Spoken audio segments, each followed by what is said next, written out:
Waktu Yudas bunuh diri, tanah yang disebut tanah darah. Tanah apa, darah? Tanah darah. Seorang pembunuh melarikan diri. Polisi kehilangan jejak. Sang pembunuh dibayangin wajah yang dibunuh. Ketakutan menyerahkan diri. Itu sering kejadian di masyarakat. Betul? Nah, saudara, kenapa ada tempat-tempat terkutuk? Pertama, saudara, suatu rumah atau suatu tanah atau tempat usaha, kalau pernah terjadi pembunuhan, maka tempat itu menjadi kutuk. Mana sorgawi? Pembunuhan yang paling awal adalah pembunuhan Kain membunuh Habil. Pada waktu Habil dibunuh, seketika itu juga kegiatan otak berhenti, kegiatan jantung berhenti. Dan cirinya orang mati tidak bisa mandi sendiri. Betul? Nah, dan pada waktu Habil dibunuh, ada satu yang menuntut, ada satu yang berteriak, yaitu darah. Ingat saudara, yaitu apa saudara? Darah Habil menuntut. Ingat, darah bicara tentang nyawa. Nyawa bicara tentang kehidupan.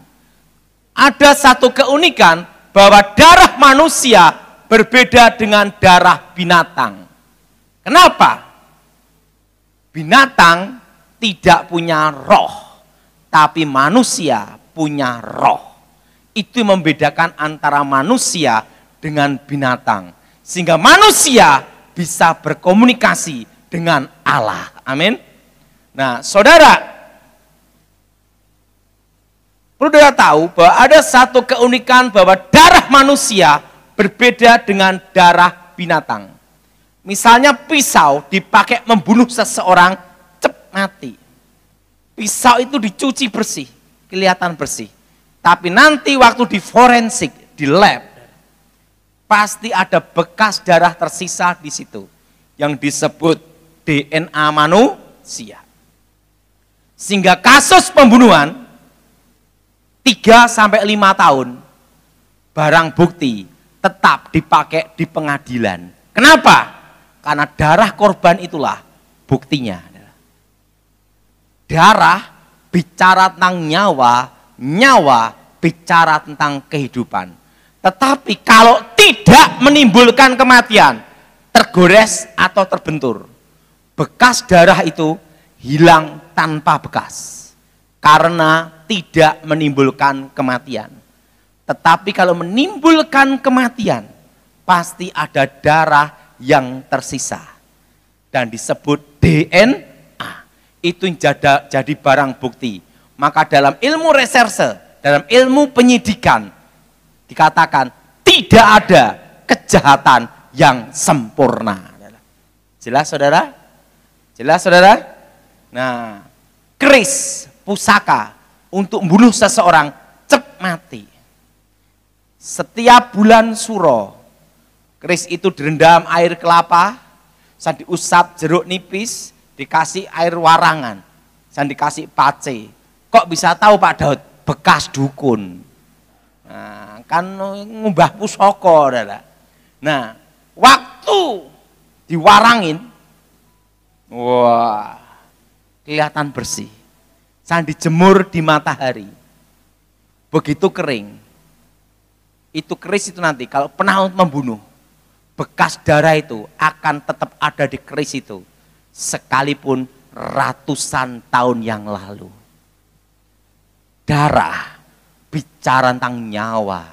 Nyawa bicara tentang kehidupan. Pak, ada enggak Alkitab mengatakan ada kutukan darah? Ada. Waktu Yudas bunuh diri, tanah yang disebut tanah darah. Tanah apa darah? Tanah darah. Seorang pembunuh melarikan diri. Polisi kehilangan jejak. Sang pembunuh dibayangin wajah yang dibunuh. Ketakutan menyerahkan diri. Itu sering kejadian di masyarakat. Betul? Nah, saudara, kenapa ada tempat-tempat terkutuk? Pertama, saudara, suatu rumah atau suatu tanah atau tempat usaha, kalau pernah terjadi pembunuhan, maka tempat itu menjadi kutuk. Makanya semua tempat angker pasti ada sejarah darahnya, saudara. Penumpasan G30 SPKI atau kasus perang zaman dahulu atau perang kerajaan, saudara. Karena ada darah yang menuntut. Nah, pertama, tempat kejadian pembunuhan. Kalau yang dibunuh perempuan, di situ sering muncul roh perempuan. Kalau yang dibunuh laki-laki, akan sering muncul roh laki-laki.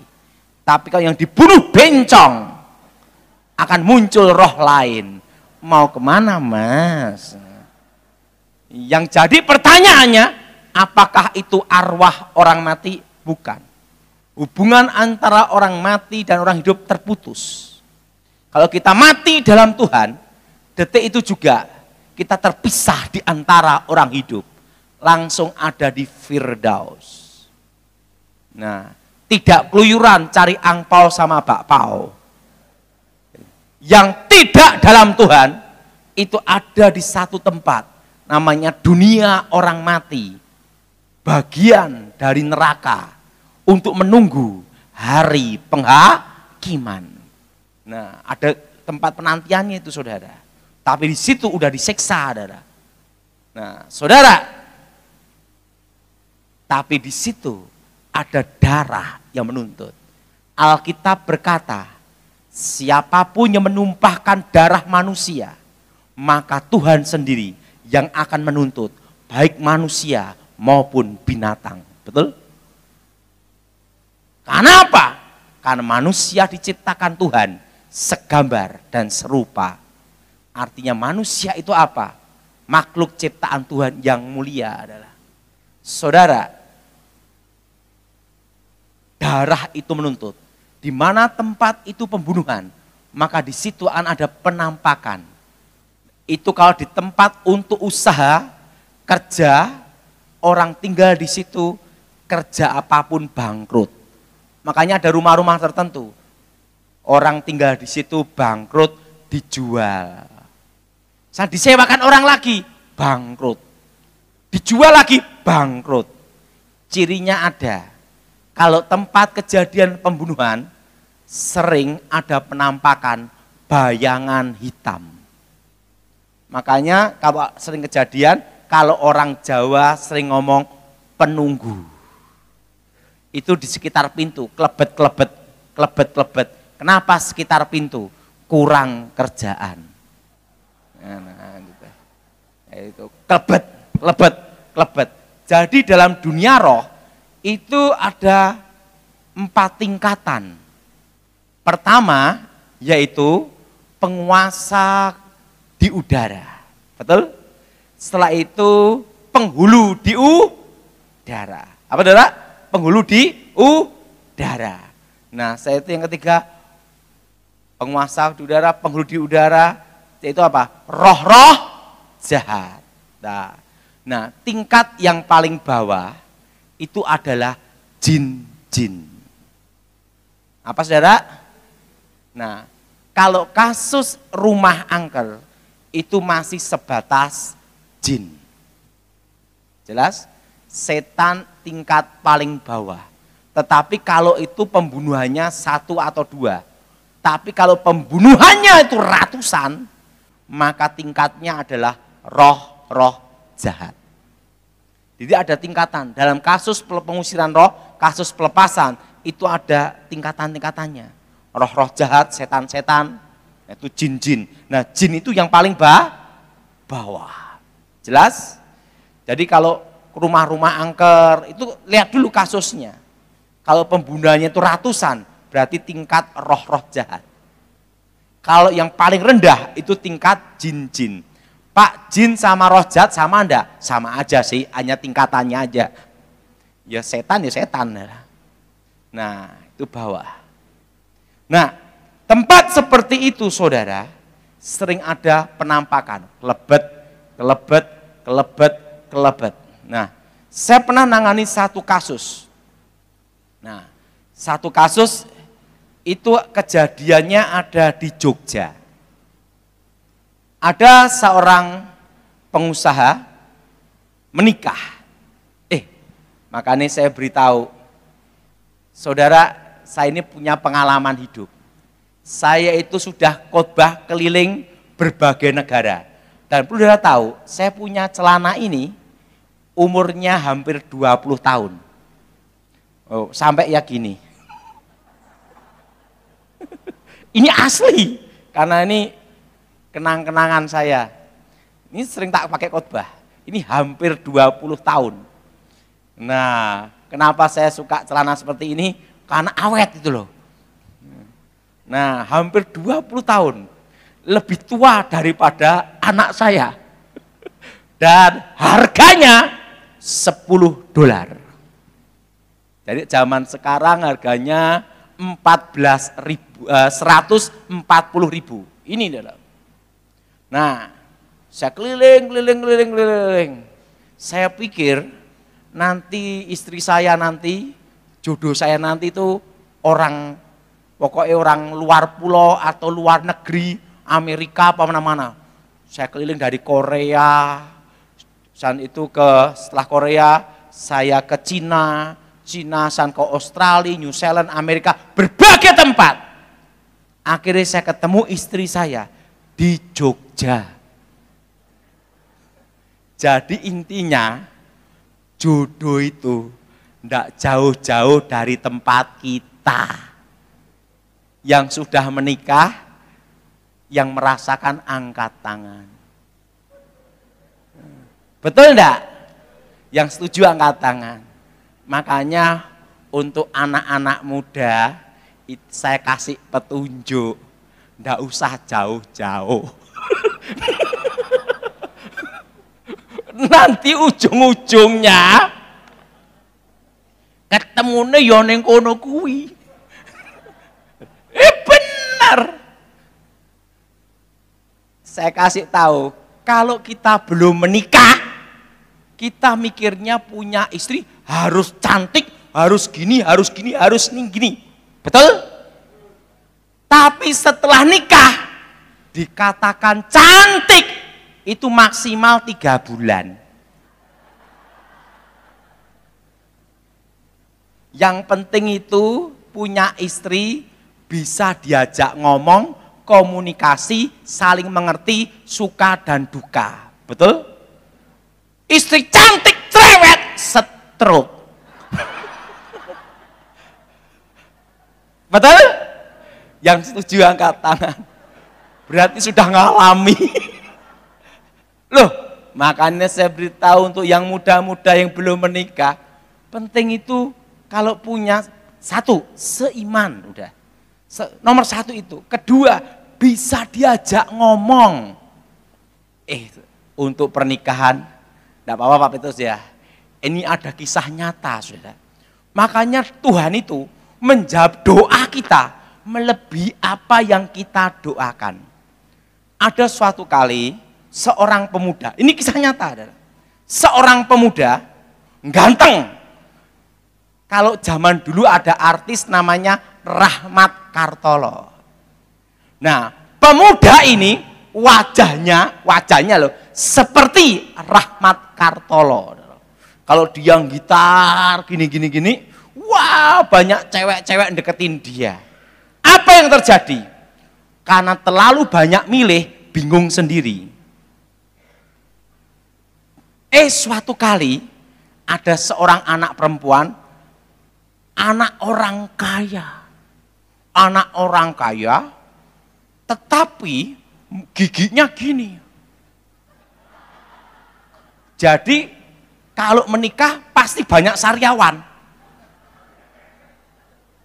Gini. Nah, dia pikir udahlah, penting aku dapat anak orang kaya. Loh, ini loh. Makanya kalau saudara menikah, motivasinya salah, engkau akan menyesal. Enggak apa-apalah, cincai. anak orang kaya. Begitu nikah, 1 bulan, perusahaan orang tuanya bangkrut. Hanya dapat. Dan apa yang terjadi? Sampai punya anak 3. Makanya saya beritahu. Dan selama menikah, bapak ini tidak mau ngajak istrinya di tempat acara resepsi pernikahan, keluarga atau tempat kumpul-kumpul teman-temannya. Karena malu. Oh, bapak ini kan ganteng gini. Yang perempuan. Apa yang terjadi? Dia berdoa. Makanya Tuhan itu menjawab doa melebihi yang kita doakan. Bapak ini berdoa, saya injili dia bertobat dan belajar berdoa. Dia bukan Kristen. Dia bukan Kristen, saya layanin sampai percaya Tuhan Yesus. Setelah itu dia berdoa. Waktu berdoa, dia bergumul doa setiap hari. Saya ini penasaran, saya tanya sama dia, apa sih sebenarnya yang kamu doakan? Daud, aku berdoa seumur hidupku, aku itu nyesel menikah. Kedua, aku tuh malu sama istri saya, giginya tuh gini loh. Dicabut ya susah, karena modelnya gini loh. Model gigi itu gini, ngelincip gini loh. Nah, gimana ya Daud ya? Aku hanya berdoa supaya istri saya itu gigi enggak seperti itu, caranya piye ya? Ya, doa aja Dia berdoa. Tahu enggak jawaban Tuhan apa? Suatu kali istrinya ini naik sepeda ontel. Jalannya jojrok gini. Nah, waktu jalan jojrok, direm jengkelit. Waktu jengkelit, giginya itu kena aspal. Tok! Dan yang hilang, tepat gigi 3 yang merongos itu. Ompong! Apa yang terjadi? Istrinya nangis sampai rumah, suaminya ngelihat, haleluya. Makanya Tuhan menjawab doanya melalui aspal. Pak, untune copot. Nah, untune copot. Makanya saudara kalau berdoa, jangan mendikte Tuhan. Tuhan mau jawab apa, itu urusan Tuhan. Kadang Tuhan menjawab doa kita melebihi doa kita. Bayangkan, pikiran manusia jabut pakai dokter. Enggak, Tuhan punya cara lain, jabut pakai aspal. Tidak bisa. Nah, itu saksi hidup itu. Nah, saudara, makanya saya beritahu untuk mereka yang mau menikah, jangan mencari karena anak orang kaya. Engkau akan menyesal itu. Kalau engkau mau menikah, tanya Tuhan dulu. Tuhan, ini jodohku atau bukan? Karena jodoh itu ada 3. Di tangan Tuhan, di tangan manusia, dan di tangan polisi. Digerobyok suruh nikah. Jadi terserah urusannya gimana. Jadi ingat saudara, di situ saya belajar. Kalau kita cari pasangan, jangan karena kekayaan, kita akan menyesal itu. Nanti kayak bapak ini, akhirnya yang alami terjadi. Nah, satu kali saya melayani di daerah Jogja. Ada seorang pengusaha, dia ternak babi, bangkrut. Setelah itu, dia buka spare part, sepeda motor, bangkrut. Setelah itu, dia buka namanya showroom sepeda motor, bangkrut. Waktu ketiga yang bangkrut ini, dia di rumah, tiba-tiba kesurupan. Waktu kesurupan, itu telanjang. Lari di kampung-kampung. Sampai gini, bah gitu. Apa yang terjadi? Saya diminta datang. Waktu saya diminta datang, saya datang. Itu datang, lihat. Setan keluar, saya tanya sama pemuda ini, di mana tempat kamu kerasukan? ada di sini Pak. Atau saya lihat kondisinya sini. Ini dulu pernah kejadian tempat darah menuntut. Pasti ada pembunuhan di sini. Betul Pak, ada orang yang dibunuh zaman dahulu. Setelah itu ada orang bunuh diri. Saya ngomong sama dia, ini ada kutukannya. Saya doain dalam nama Yesus, setannya keluar. Baru pemuda ini bisnis baru bisa jalan. Sebelumnya dia bangkrut dan ada penampakan. Jadi tempat kejadian orang dibunuh, kalau sebelum saya bertobat itu namanya ada sialnya. Ada darah yang menuntut. Jelas saudara? Darah apa darah? Darah yang apa darah? Menuntut. Atau tempat kejadian pembantaian massal. Tempat apa saudara? Pembantaian massal. Saya pernah diminta daerah arah Magelang. Nah, daerah arah Magelang itu ada renovasi pembangunan gereja. Bayangin, renovasi pembangunan gereja. Tapi gerejanya ini yang bukan karismatik. Gereja sunyi sepi-sepi lah gitu. Apa yang terjadi? Waktu renovasi, tukang-tukangnya pada kerasukan. Nah, gerejanya bingung. Karena tidak percaya mujizat. Nah, tapi bingung, enek setan. Saya diminta datang, saya ngomong sama majelis sama pendetanya. Kalian percaya setan itu ada? Percaya! Buktinya ada yang kerasukan. Kalau gitu, kamu percaya enggak bahwa Tuhan bekerja juga? Masa kalau setan bekerja Tuhan pensiun, betul? Betul? Artinya apa? Bahwa mujizat masih ada. Kalau kalian tidak percaya mujizat dan tidak percaya bahasa roh, ya tangani sendiri aja. Minta tolong Pak, saya minta Bapak datang untuk nangani ini. Mau tidak mau mereka percaya. Saya doain pengusiran roh, setan keluar, baru bisa dibangun, renovasi. Ingat saudara, mujizat masih ada. Itu arah Magelang. Itu saya pernah nanganin 2 gereja malahan, saudara. Ada setan-setan gitu, saudara. Nah, kalau yang lebih serunya itu yang arah ke Magelang yang bagian ini. Itu gerejanya itu, jadi dulunya itu ada orang bunuh diri di situ. Itu sampai kebaktian, itu kalau kebaktian sore, pokoknya semua ke toilet dulu semua. Karena setelah di atas jam 6 sore, tidak ada yang berani di toilet. Jadi kalau kebaktian ketemu Tuhan, haleluya, haleluya, waktu ke toilet ketemu setan, gitu loh. Bubar. Sampai ada rapat khusus masalah setan di toilet.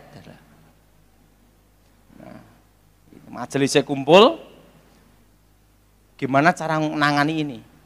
Karena sudah bertahun-tahun tidak bisa ditanganin. Saya dipanggil. Pendetanya kebetulan kawan saya. Pak, ini majelisnya tak percaya, sekarang biar Pak Daud aja nanganin. Udah, saya ngomong. Berdoa. Tak jadi berdoa. Doa dalam nama Yesus setan keluar. Doanya keras sekali. Kenapa? Pada ketakutan. Karena doanya malam-malam. Wah, saya doa dalam Yesus setan keluar. Mereka ajarin doa. Itu setannya keluar, baru bisa kebaktian sore, tidak ada masalah. Ingat saudara, percaya atau tidak, setan itu ada. Dan percaya atau tidak, Tuhan tetap bekerja. Amin. Jadi tempat pembunuhan itu adalah tempat terkutuk. Jelas? Jelas? Nah, kedua, itu kutuk sial. Tempat kejadian orang bunuh diri. Kalau tempat kejadian orang bunuh diri, cirinya ada. Sering ada suara-suara aneh. Kayak orang nangis. Laki ngereng. Atau suaranya itu sering ada di sumur, di pian, di atap, atau di jendela. tempat kejadian orang bunuh diri itu.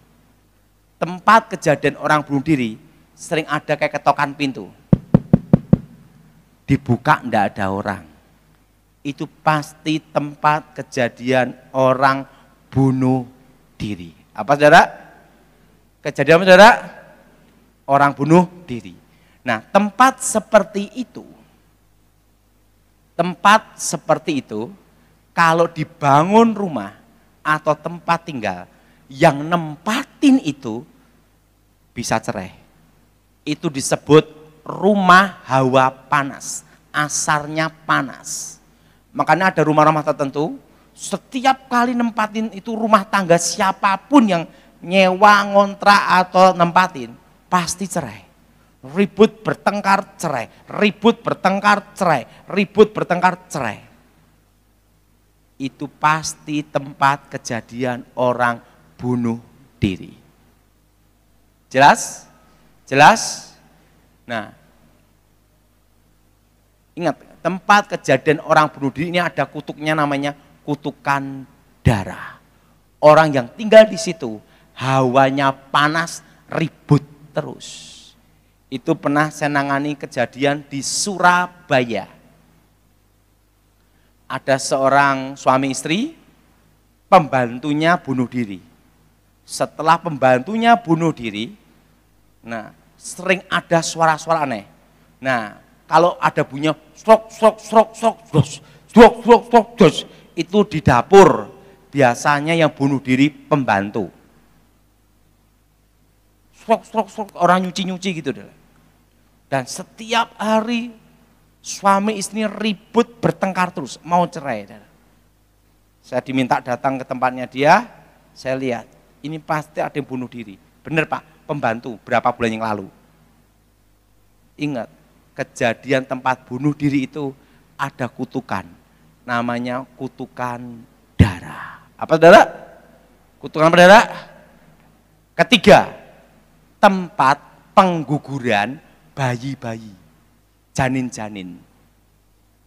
Kalau tempat untuk ngubur bayi yang digugurkan, janin-janin digugurkan, ingat, darah menuntut. Maka sering ada penampakan anak-anak kecil. Itu seringnya di tangga atau di sekitar itu halaman. Nah, tempat kejadian pengguguran bayi-bayi, janin-janin, itu ada kutukan darah. Siapapun yang nempatin situ, itu sering sakit-sakitan. Sering apa saudara? Sering apa? Sakit-sakitan, atau sering akan mengalami banyak mimpi-mimpi ketemu orang-orang mati. Terutama anak-anak kecil. Itu ada kutukannya. Dan ingat saudara, itu harus dipatahkan dalam nama Tuhan Yesus. Amin. Yang keempat, yaitu tempat kejadian kecelakaan. Makanya tempat yang kecelakaan, duar, mati di situ. Pasti di jalan itu, titik yang sama, lokasi yang sama, sering ada kecelakaan mati di tempat itu. Saya rasa di Temanggung ada saudara? Itu duar, tabrakan di situ. Maka di titik itu setiap tahun pasti ada yang kecelakaan mati di titik yang sama, tempat yang sama. Di luar negeri kalau tempat kecelakaan mati itu ditandain. Dan pasti tanda tidak hanya satu, berapa kali sampai Anda. Itu namanya roh maut. Apa saudara? Ingat, orang mati kecelakaan mati sebelum waktunya juga. Betul? Jelas? Mati sebelum apa? Waktunya. Tapi tetap roh yang dalam Tuhan langsung ke Firdaus. Yang tidak dalam Tuhan dunia orang mati, terpisah. Nah, darahnya menuntut.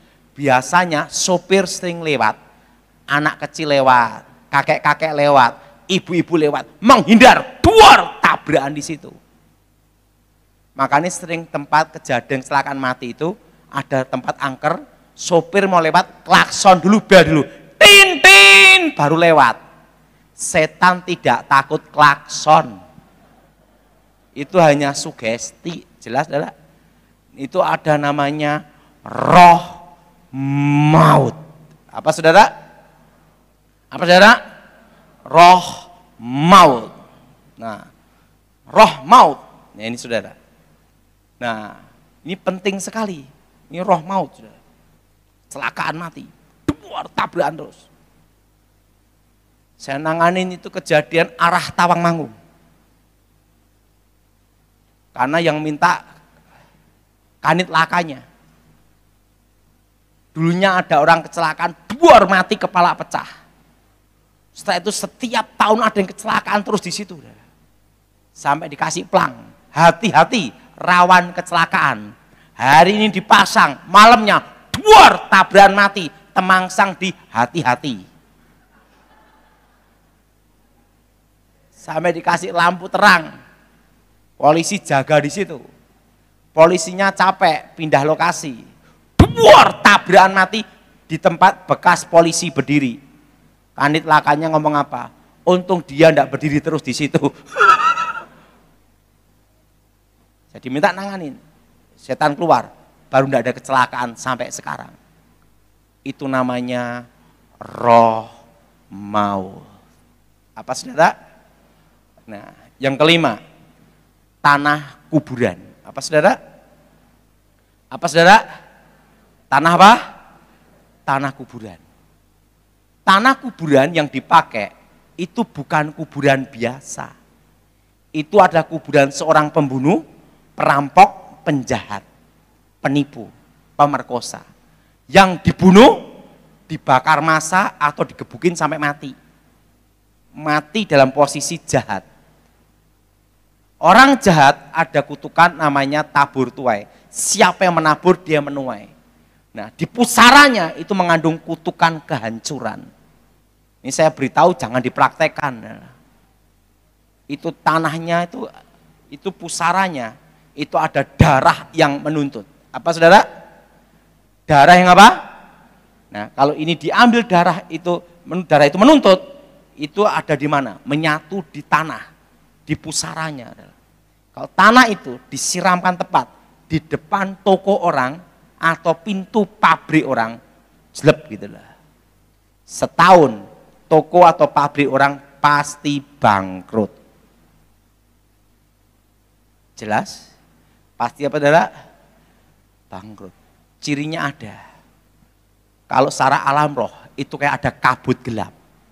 Makanya sering kejadian orang mau beli di tempat itu keliru terus, kayak enggak kelihatan. Kalau tanah itu disiramkan di atap rumah, tetapi di luar rumah. Kenapa tidak di dalam rumah? Ya ketahuan. Itu disiramkan di atap rumah. Dalam 1 tahun, rumah tangga orang cerai. Panas ribut.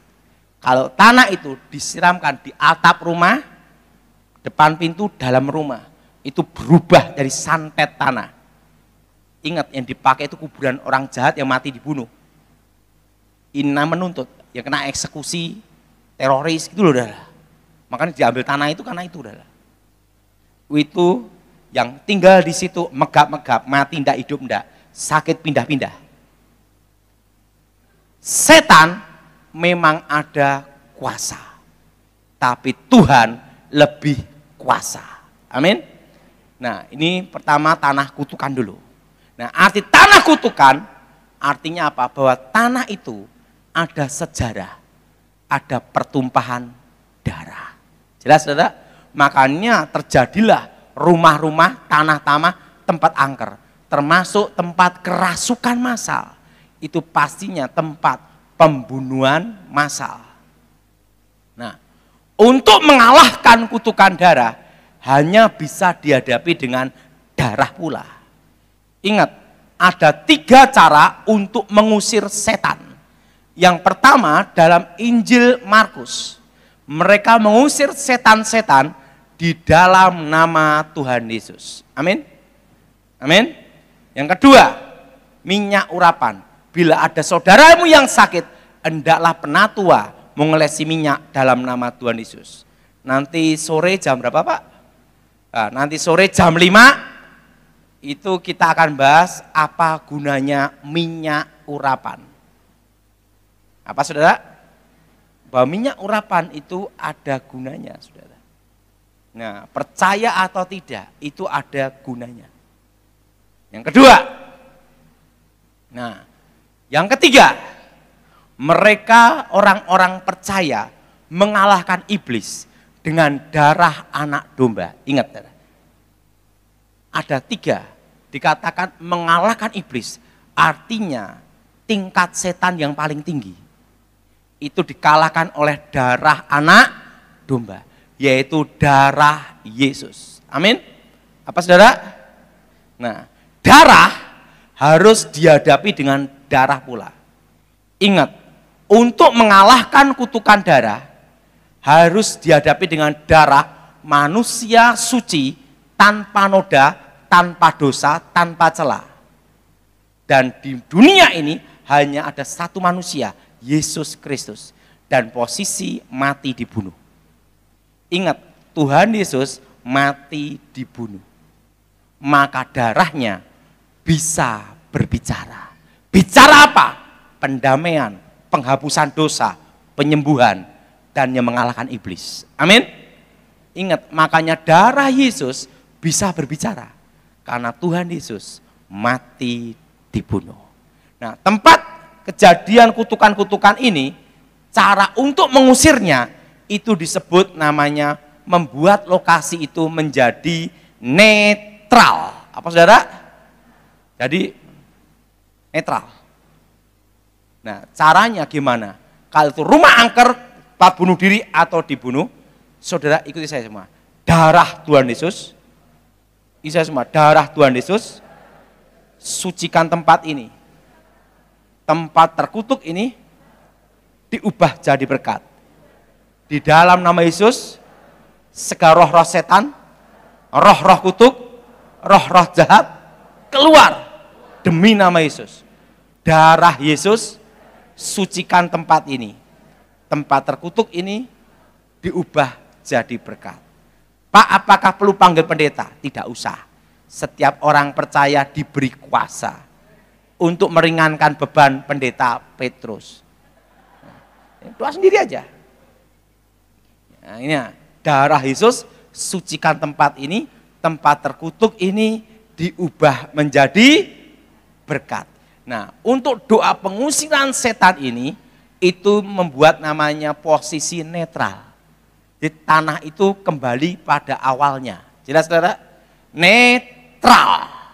Jadi doa pengusiran roh itu untuk menetralkan suatu tanah tempat kejadian. Nah, maka doa peperangan itu penting.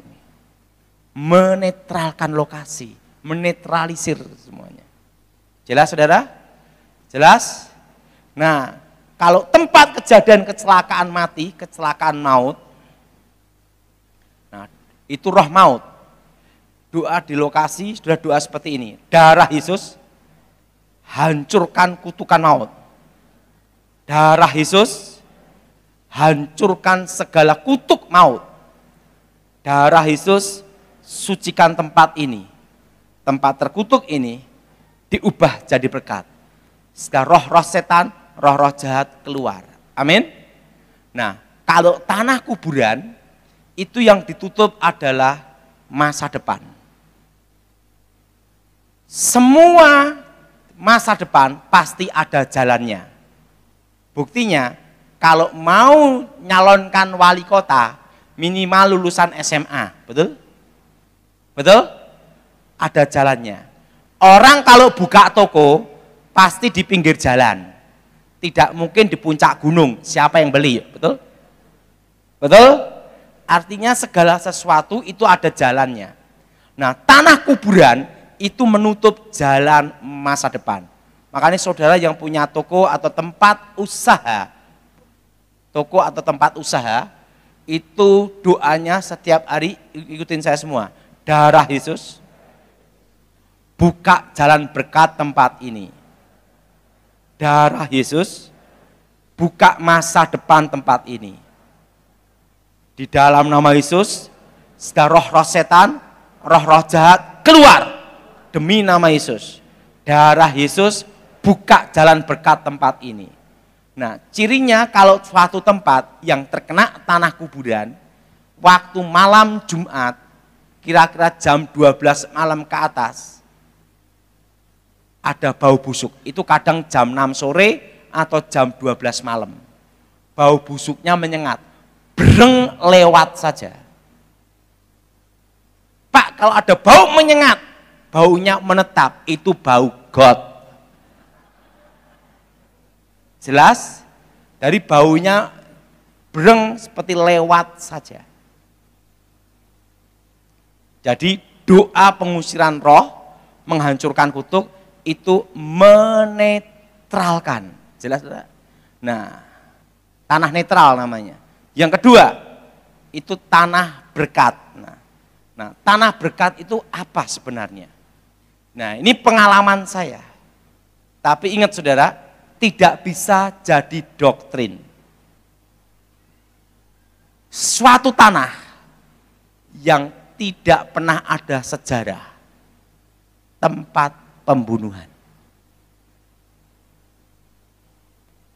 Itu suatu tanah yang dalam sejarahnya tidak ada terjadi pertumpahan darah, pembunuhan, atau sumpah-sumpahan, ribut masalah warisan. Makanya kalau suatu tanah yang disebut tidak ada kekuatan gaibnya, itu sebelum saya bertobat, itu kelihatan. Itu tanahnya itu sinarnya, itu warnanya putih keperaan. Di mana tanah itu tidak pernah terjadi pembunuhan. Dan tidak pernah terjadi keributan warisan. Nah, kenyataannya untuk nyari tanah seperti itu susah. Betul? Betul? Makanya sering kejadian. Restoran ini rame banget padahal tempatnya kecil. Tempatnya kecil, masuk gang. Tapi rame banget. Ingat, itu belum tentu ada penglarisan, belum tentu. Itu bisa terjadi bahwa tanah di situ belum pernah terjadi pertumpahan darah atau kutukan karena rebutan warisan. Kalau ada rebutan warisan, sumpah-sumpahan darah, itu jadi kutuk. Tapi kalau restoran itu, warung itu pindah lokasi, dikasih restoran lebih besar, lebih lek, lebih bagus. Tidak seramai waktu di gang. Itu sering kejadian. Betul? Betul? Ingat, berarti tanah yang di gang itu belum pernah terjadi pertumpahan darah. Saudara perhatikan, pada waktu Yosua sebelum masuk tanah perjanjian, Yosua ketemu panglima bala tentara Tuhan. Siapa engkau? Lawan atau kawan? Panglima bala tentara Tuhan berkata apa? Itu Allah Teofani. Akulah panglima bala tentara Tuhan. Yosua berkata, apa perintah Tuhan? Tanggalkan kasutmu, karena di tempat engkau berdiri adalah kudus. Arti kudus di sini adalah apa? Ingat, spesial. Terpisah dari yang lain, khusus. Jelas tidak? Artinya apa? Bahwa tempat itu khusus. Dan lokasinya waktu itu sebelum Yosua masuk tanah perjanjian. Jadi saudara, untuk mencari tanah yang berkat ini agak susah.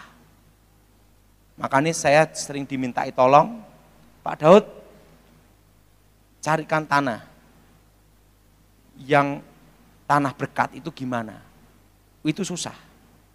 Karena hampir semua tanah itu pasti pernah ribut masalah warisan, betul? Ribut warisan dan ada kutukannya.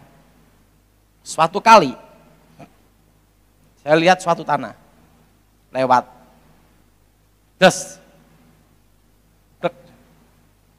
Stop. Ada apa? Tanah siapa? Ini. Coba kamu atur, kamu beli. Nah, sama pengusaha ini dibeli. Hari ini dibeli. Tiba-tiba datang orang bukan Kristen. Orang India. Orang India, saudara. Kan percaya hal-hal gaib itu, saudara. Melihat tanah itu. Berapapun saya bayar. Karena dia pakai orang-orang India gitu loh. Wah, tanah ini enggak. Jadi sebenarnya yang dicari tanah itu tanah yang belum pernah mengalami kutukan. Tapi itu susah sekali. Jelas? Jelas? Jelas? Nah, percaya atau tidak, di masyarakat ini kejadian. Betul? Pak, bisa enggak tanah netral itu menjadi berkat? Pasti bisa. Makanya pendeta doa berkat itu, saudara. Kalau saudara minta pendeta mendoakan, jadi setelah pengusiran setan ada doa berkat. Karena kita kan tidak tahu sejarah tanah itu bagaimana. Pernah rebutan warisan, sumpah-sumpahan. Kedua, pertumpahan darah zaman dulu, perang. Nah, setelah dinetralkan harus didoakan.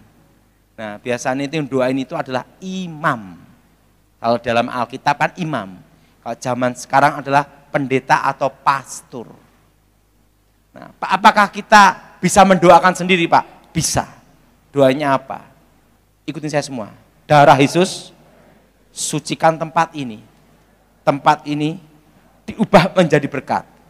Berkati tanah ini berlimpah-limpah. Segala panen, segala hasil diberkati tempat ini. Demi nama Yesus. Ingat, jadi tanah netral pun bisa diubah jadi berkat. Amin. Wahyu pasal 18. Jatuhnya Babel. Kemudian daripada itu aku melihat seorang malaikat lain turun dari surga. Ia mempunyai kekuasaan besar dan bumi menjadi terang oleh kemuliaannya. Dan ia berseru dengan suara yang kuat, katanya, sudah rubuh Babel, kota besar itu, dan ia telah menjadi tempat kediaman roh-roh jahat, dan tempat bersembunyi semua roh najis, dan tempat bersembunyi segala burung yang najis dan yang dibenci, karena semua bangsa telah minum dari anggur hawa nafsu cabulnya, dan raja-raja di bumi telah berbuat cabul dengan dia, dan pedagang-pedagang di bumi telah menjadi kaya oleh kelimpahan hawa nafsunya. Lalu aku mendengar suara lain dari surga berkata, pergilah kamu, hai umatku, pergilah daripadanya, supaya kamu jangan mengambil bagian dalam dosa-dosanya, dan supaya kamu jangan turut ditimpa malapetaka-malapetakanya. Sebab dosa-dosanya telah bertimbun-timbun sampai ke langit, dan Allah telah mengingat segala kejahatannya. Balaskanlah kepadanya, sama seperti dia juga membalaskan, dan berikanlah kepadanya 2 kali lipat menurut pekerjaannya. Campurkanlah baginya 2 kali lipat di dalam cawan pencampurannya. Berikanlah kepadanya siksaan dan perkabungan, sebanyak kemuliaan dan kemewahan yang telah ia nikmati. Sebab ia berkata di dalam hatinya, aku bertahta seperti ratu, aku bukan janda, dan aku tidak akan pernah berkabung. Sebab itu segala malapetakannya akan datang dalam 1 hari, yaitu sampar dan perkabungan dan kelaparan, dan ia akan dibakar dengan api. Karena Tuhan Allah yang menghakimi dia adalah kuat. Dan raja-raja di bumi yang telah berbuat cabul dan hidup dalam kelimpahan dengan dia akan menangisi dan meratapinya apabila mereka melihat asap api yang membakarnya. Mereka akan berdiri jauh-jauh karena takut akan siksaannya, dan mereka akan berkata, celaka. Celaka engkau, hai kota yang besar, Babel, hai kota yang kuat, sebab dalam 1 jam saja sudah berlangsung penghakimanmu. Dan pedagang-pedagang di bumi menangis dan berkabung karena dia, sebab tidak ada orang lagi yang membeli barang-barang mereka, yaitu barang-barang dagangan dari emas dan perak, permata dan mutiara, dari lenan halus dan kain ungu, dari sutra dan kain kirmisi, berbagai jenis barang dari kayu yang harum baunya, berbagai jenis barang dari gading, berbagai jenis barang dari kayu yang mahal, dari tembaga, besi dan pualam. kulit manis dan rempah-rempah, wangi-wangian, mur dan kemenyan, anggur, minyak, tepung halus dan gandum, lembu sapi, domba, kuda dan kereta, budak dan bahkan nyawa manusia. Dan mereka akan berkata, sudah lenyap buah-buahan yang diingini hatimu, dan segala yang mewah dan indah telah hilang daripadamu, dan tidak akan ditemukan lagi.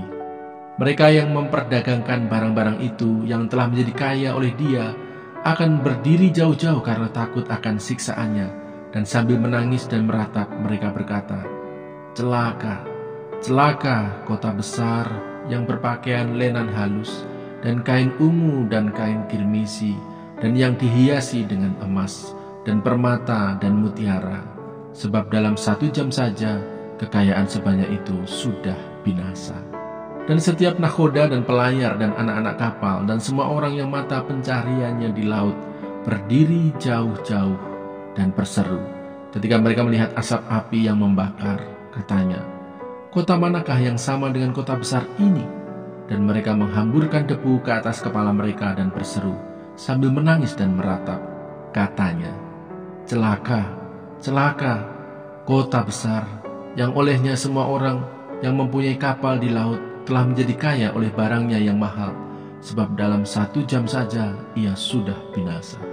Bersukacitalah atas dia, hai sorga, dan kamu, hai orang-orang kudus, rasul-rasul dan nabi-nabi, karena Allah telah menjatuhkan hukuman atas dia karena kamu. Babel tidak akan bangkit lagi. Dan seorang malaikat yang kuat mengangkat sebuah batu sebesar batu kilangan, lalu melemparkannya ke dalam laut. Katanya, demikianlah Babel, kota besar itu, akan dilemparkan dengan keras ke bawah, dan ia tidak akan ditemukan lagi. Dan suara pemain-pemain kecapi dan penyanyi-penyanyi, dan peniup-peniup seruling dan sangkakala tidak akan kedengaran lagi di dalammu. Dan seorang yang ahli dalam sesuatu kesenian tidak akan ditemukan lagi di dalammu. Dan suara kilangan tidak akan kedengaran lagi di dalammu. Dan cahaya lampu tidak akan bersinar lagi di dalammu. Dan suara mempelai laki-laki dan pengantin perempuan tidak akan kedengaran lagi di dalammu. Karena pedagang-pedagangmu adalah pembesar-pembesar di bumi. Oleh ilmu sihirmu, semua bangsa disesatkan. Dan di dalamnya terdapat darah nabi-nabi dan orang-orang kudus, dan darah semua orang yang dibunuh di bumi.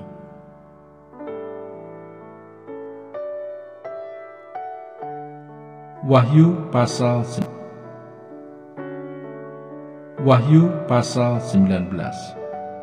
Nyanyian atas jatuhnya Babel. Kemudian daripada itu aku mendengar seperti suara yang nyaring dari himpunan besar orang banyak di surga. Katanya, haleluya, keselamatan dan kemuliaan dan kekuasaan adalah pada Allah kita. Sebab benar dan adil segala penghakimannya, karena ialah yang telah menghakimi pelacur besar itu, yang merusakkan bumi dengan percabulannya, dan ialah yang telah membalaskan darah hamba-hambanya atas pelacur itu. Dan untuk kedua kalinya mereka berkata, haleluya, ya asapnya naik sampai selama-lamanya. Dan ke-24 tua-tua dan ke-4 makhluk itu tersungkur dan menyembah Allah yang duduk di atas tahta itu, dan mereka berkata, amin, haleluya. Maka kedengaranlah suatu suara dari tahta itu, pujilah Allah kita, hai kamu semua hambanya, kamu yang takut akan dia baik kecil maupun besar. Perjamuan kawin anak domba. Lalu aku mendengar seperti suara himpunan besar orang banyak, seperti desau air bah, dan seperti deru guruh yang hebat. Katanya, haleluya, karena Tuhan Allah kita yang maha kuasa telah menjadi raja. Marilah kita bersukacita dan bersorak-sorai dan memuliakan dia, karena hari perkawinan anak domba telah tiba dan pengantinnya telah siap sedia. Dan kepadanya dikaruniakan supaya memakai kain lenan halus yang berkilau-kilauan dan yang putih bersih. Lenan halus itu adalah perbuatan-perbuatan yang benar dari orang-orang kudus. Lalu ia berkata kepadaku, tuliskanlah, berbahagialah mereka yang diundang ke perjamuan kawin anak domba. Katanya lagi kepadaku, perkataan ini adalah benar, perkataan-perkataan dari Allah. Maka tersungkurlah aku di depan kakinya untuk menyembah dia. Tetapi ia berkata kepadaku, janganlah berbuat demikian, aku adalah hamba, sama dengan engkau dan saudara-saudaramu yang memiliki kesaksian Yesus. Sembahlah Allah, karena kesaksian Yesus adalah roh nubuat. Firman Allah. Lalu aku melihat sorga terbuka. Sesungguhnya ada seekor kuda putih, dan ia yang menungganginya bernama Yang Setia dan Yang Benar. Ia menghakimi dan berperang dengan adil, dan matanya bagaikan nyala api, dan di atas kepalanya terdapat banyak mahkota, dan padanya ada tertulis suatu nama yang tidak diketahui seorang pun, kecuali ia sendiri. Dan ia memakai jubah yang telah dicelup dalam darah, dan namanya ialah Firman Allah. Dan semua pasukan yang di sorga mengikuti dia. Mereka menunggang kuda putih dan memakai lenan halus yang putih bersih. Dan dari mulutnya keluarlah sebilah pedang tajam yang akan memukul segala bangsa. Dan ia akan mengembalakan mereka dengan gada besi, dan ia akan memeras anggur dalam kilangan anggur, yaitu kegeraman murka Allah yang maha kuasa. Dan pada jubahnya dan pahanya tertulis suatu nama, yaitu Raja segala raja dan Tuan di atas segala tuan.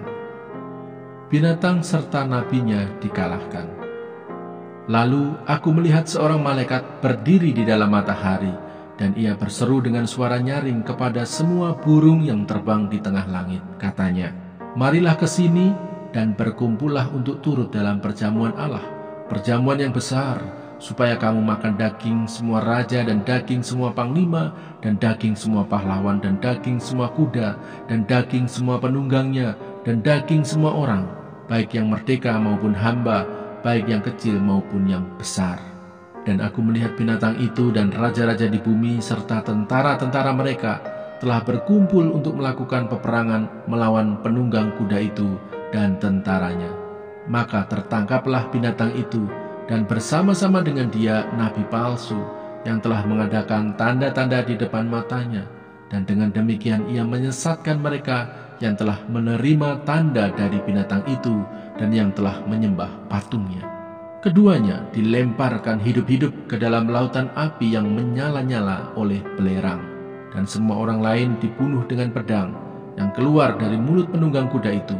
Dan semua burung kenyang oleh daging mereka.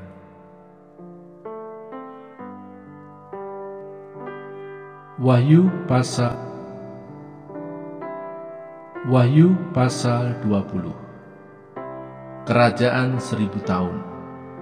Lalu aku melihat seorang malaikat turun dari sorga, memegang anak kunci jurang maut dan suatu rantai besar di tangannya. Ia menangkap naga si ular tua itu, yaitu iblis dan Satan. Dan ia mengikatnya 1000 tahun lamanya, lalu melemparkannya ke dalam jurang maut, dan menutup jurang maut itu, dan memeteraikannya di atasnya, supaya ia jangan lagi menyesatkan bangsa-bangsa sebelum berakhir masa 1000 tahun itu. Kemudian daripada itu ia akan dilepaskan untuk sedikit waktu lamanya. Lalu aku melihat tahta-tahta dan orang-orang yang duduk di atasnya.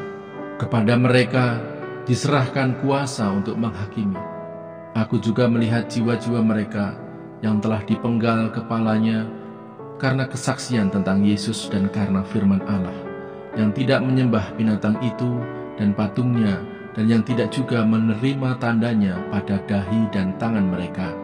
Dan mereka hidup kembali dan memerintah sebagai raja bersama-sama dengan Kristus untuk masa 1000 tahun. Tetapi orang-orang mati yang lain tidak bangkit sebelum berakhir masa yang 1000 tahun itu. Inilah kebangkitan pertama. Berbahagia dan kuduslah ia yang mendapat bagian dalam kebangkitan pertama itu. Kematian yang kedua tidak berkuasa lagi atas mereka, tetapi mereka akan menjadi imam-imam Allah dan Kristus, dan mereka akan memerintah sebagai raja bersama-sama dengan dia 1000 tahun lamanya. Iblis dihukum.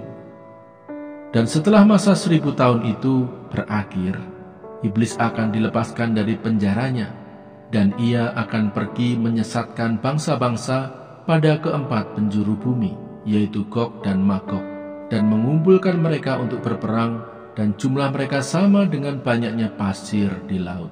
Maka naiklah mereka ke seluruh dataran bumi, lalu mengepung perkemahan tentara orang-orang kudus dan kota yang dikasihi itu. Tetapi dari langit turunlah api menghanguskan mereka, dan iblis yang menyesatkan mereka dilemparkan ke dalam lautan api dan belerang, yaitu tempat binatang dan nabi palsu itu, dan mereka disiksa siang malam sampai selama-lamanya. Hukuman yang terakhir. Lalu aku melihat suatu tahta putih yang besar, dan Dia yang duduk di atasnya. Dari hadapannya lenyaplah bumi dan langit, dan tidak ditemukan lagi tempatnya. Dan aku melihat orang-orang mati besar dan kecil berdiri di depan tahta itu. Lalu dibuka semua kitab, dan dibuka juga sebuah kitab lain, yaitu kitab kehidupan.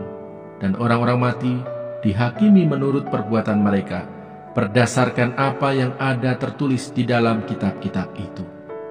Maka laut menyerahkan orang-orang mati yang ada di dalamnya, dan maut dan kerajaan maut menyerahkan orang-orang mati yang ada di dalamnya, dan mereka dihakimi masing-masing menurut perbuatannya. Lalu maut dan kerajaan maut itu dilemparkanlah ke dalam lautan api. Itulah kematian yang kedua, lautan api. Dan setiap orang yang tidak ditemukan namanya tertulis di dalam kitab kehidupan itu, ia dilemparkan ke dalam lautan api itu. Mana Sorgawi.